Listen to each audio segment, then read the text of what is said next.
You're from eastern Ukraine. Can you tell us more about the significance of this train station in Kramatorsk?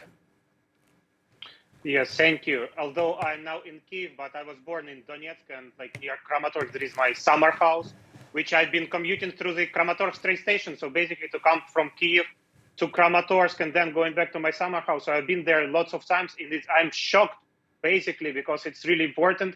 It's now been used for like one of the main roads for the evacuation of cities because the governor summon people to evacuate because there will be a big battle there, and people were like literally thousands of people, of innocent civilians with kids, elderly, just been waiting for the evacuation trains, and they were deliberately hit by Russian missiles called .U, or like on NATO it's called SS-21, which of course like Ukraine and Russia both has, and this is like typical Russian tactics to hit and to deny, to say like it's Ukrainians, it's not we. They did it a lot of time, starting with, I don't know, MH17, the Netherlands plane hit in 2014.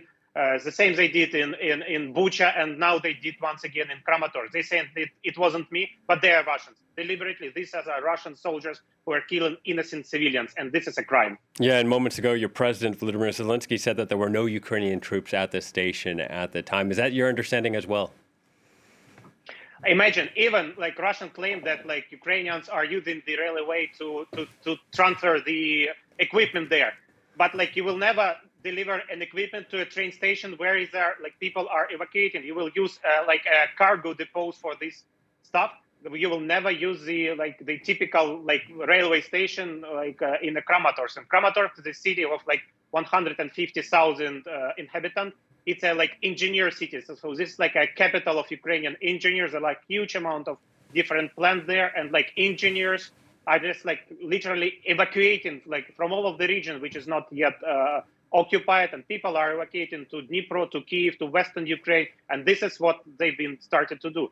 My friends, we were like persuading my friends with her elderly parents to leave.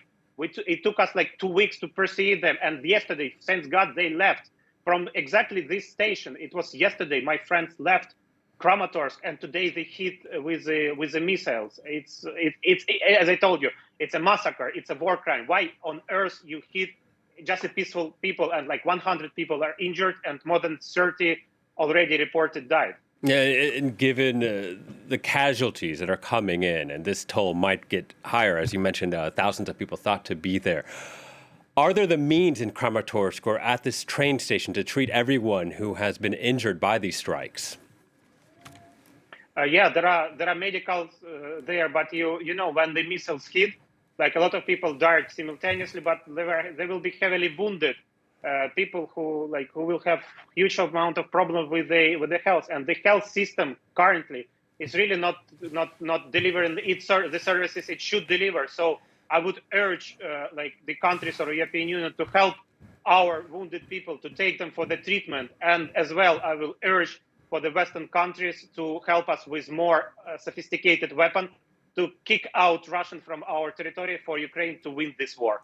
Another question for you. What we saw in Bucha, it seems like it might even be worse in Borodyanka. Now we had these strikes today in Kramatorsk. Do you feel like this is a new chapter in the war, that things are going to get bloodier and bloodier as it stretches on? I'm really afraid of this. And like regarding Bucha, imagine the horror of the situation, because Bucha has been heavily developed deliberately by the people who fled from the war from Donbass in 2014. So it's an outskirt of Kiev, and the property there is much cheaper, and people were like buying flats there. The people from Donetsk were buying flats there. So it's like second time the war get them, and a lot of them who fled from the war in 2014 and settled in Bucha, Borodyanka, were killed. This is kind of a Russian narrative that they are liberating Ukraine from Nazi, but they are killing Russian-speaking people from Donbass, from Kramatorsk. This is God's sake, and Putin should be stopped at all costs. Can you give us an update on the situation in the capital as Russian forces have withdrawn from the north? How is Ukraine going to redeploy its military? I would not say that they withdrawn. They were kicked out because they were like almost encircled, and they understand that it's hard for them to be there. And our army is doing really great job for eliminating our enemies from the north of the country.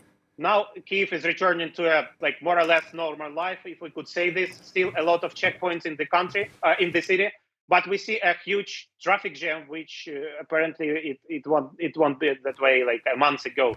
So normal life is returning to Kiev, but yet in Bucha, in Borodyanka, and many other places, it's still dangerous to be because there are a lot of mines. Imagine like one person like tried to get to his car and the mine was exploded because it was a booby trap. So the grenade with the wire.